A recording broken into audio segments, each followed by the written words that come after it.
Joining us now is the Treasurer, Josh Frydenberg. Treasurer, thanks very much for your time. First up, the banks not listening. You, the Governor of the RBA, have criticised Westpac and ANZ for not passing it on, but it doesn't change much.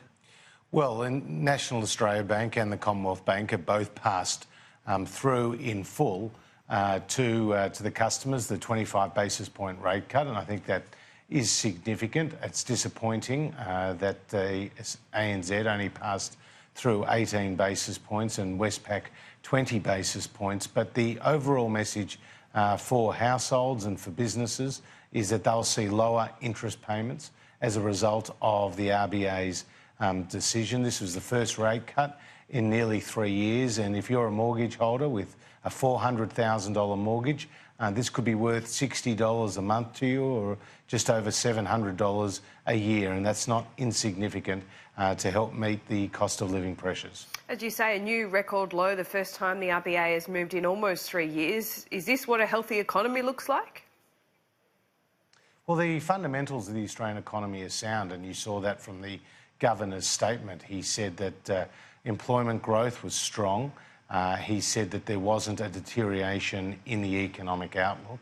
And he did point, though, to the challenges we're facing both domestically and internationally, particularly the escalation in global trade tensions. But what we've seen, Laura, over the last year is 320,000 new jobs being created, 8 out of 10 new jobs being full-time, and over 1.3 million jobs being created during the Coalition's time in government. Our AAA credit rating has been maintained. We're one of only 10 countries in the world to have a AAA credit rating from the 3 leading credit rating agencies. We're in our 28th consecutive year of economic growth, and we've got a pro-growth agenda as laid out in the budget, particularly with the tax relief, with the $100 billion of infrastructure spending and the 80,000 new... On the infrastructure spending, how soon does that kick in? Because the RBA has made it clear they want some structural improvements as well. This is the big one on your agenda, but a lot of it is in the out years in terms of your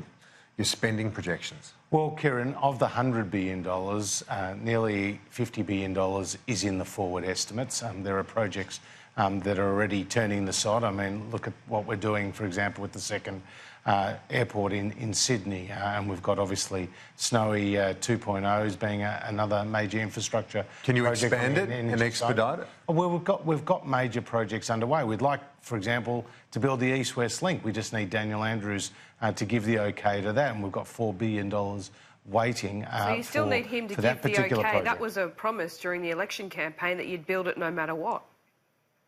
No, we made it very clear, Laura, that obviously this project was a priority for us. We'd taken it to the 2 previous elections, that we'd been successful with the Australian people, but Daniel Andrews has said that he wouldn't give the approval. So that's why it's a contingent liability in the budget. It does need the approval of the state government to go ahead, and we'll continue to make the case for that particular project. But as you know, with Victoria, we're working closely with them on a fast rail between Melbourne and Geelong, and we put $2 billion in the budget for that, and we've allocated $5 billion for the Melbourne Airport rail link, which Victorians have waited half a century. In the absence of tax cuts for the companies, which of course you wanted to extend to all business, why don't you adopt Labor's Australian Investment Guarantee, which allows any size company to claim 20% of assets worth more than $20,000? That seems like a good idea, and it's backed by a lot of business groups. Why don't you adopt that? Well, it also had been criticised as well.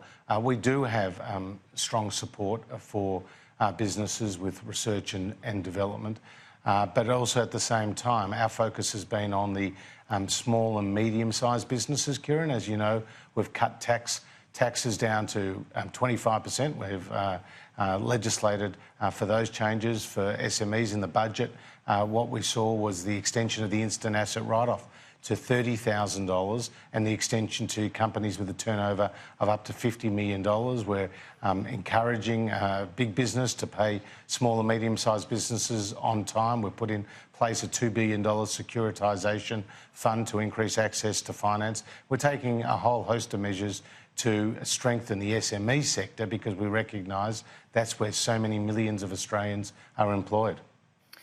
There's not many monetary levers left at the hands of the RBA, so it comes down to you and the fiscal levers available to you, Josh Frydenberg. What are those levers? Infrastructure spending being one. Does this also make the need for tax cuts, income tax cuts to be passed, is that any more or less urgent?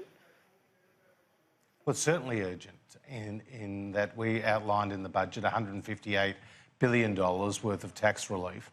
And that followed from Scott Morrison's last budget, where there was $144 billion worth of tax relief that we legislated without the support of the Labor Party. And importantly, we're now calling on the Labor Party to support our tax package as a package. They don't get to pick and choose after the election which parts they support. The reality is the Australian people have endorsed our tax cuts, and these tax cuts are focused on the low and middle income earners. We're creating one big tax bracket, Laura, between $45,000 and $200,000. We're reducing the tax rate to 30 cents in the dollar so that 95% of taxpayers pay a marginal rate no higher than 30 cents in the dollar. This is long-term structural reform which will simplify and strengthen our tax system, combined with what we're doing immediately for taxpayers, with taxpayers who earn up to $126,000 getting up to $1,080 in their pocket, and that's not insignificant for them. The Prime Minister has spoken very strongly overnight in support of free trade, cautioning world leaders to be more than just the sum of our deals. This is quite a clear crack at Donald Trump, isn't it? Well, the Prime Minister is making very clear that Australia's interests, and indeed the global economy's interests, are in reducing some of these escalating trade tensions and ensuring that disputes are settled amicably. And the World Trade Organisation is one such body for doing that. And the Prime Minister pointed out in his speech that 1 in 5 Australians are employed in relation to trade, and that we as a government have put a priority on opening new trade opportunities for Australian businesses. And we've done that by entering into free trade agreements with China, with Japan, with Korea, with the Trans-Pacific Partnership, and most recently Indonesia. So when we came to government, about 26% of our two-way trading relationships were covered by free trade agreements. Now it's above 70%, and that number will grow. So we want to see the WTO strengthened. Donald Trump does nothing to do that. But in the words of the Prime Minister... He doesn't strengthen it, he weakens it. But in the words of the Prime Minister, we want to amend and mend the WTO, not end it. And that is really important for Australia to be a good advocate for those changes. Is the China-US trade war having a real-term effect on our economy now? Are you seeing that in some of the data we're getting through? And what do you expect the national accounts to say today about the growth in our economy? Well, let's just wait and see, Laura, for that. That will come out later this morning. But in terms of the global trade tensions, yes, it is impacting on the global economic outlook.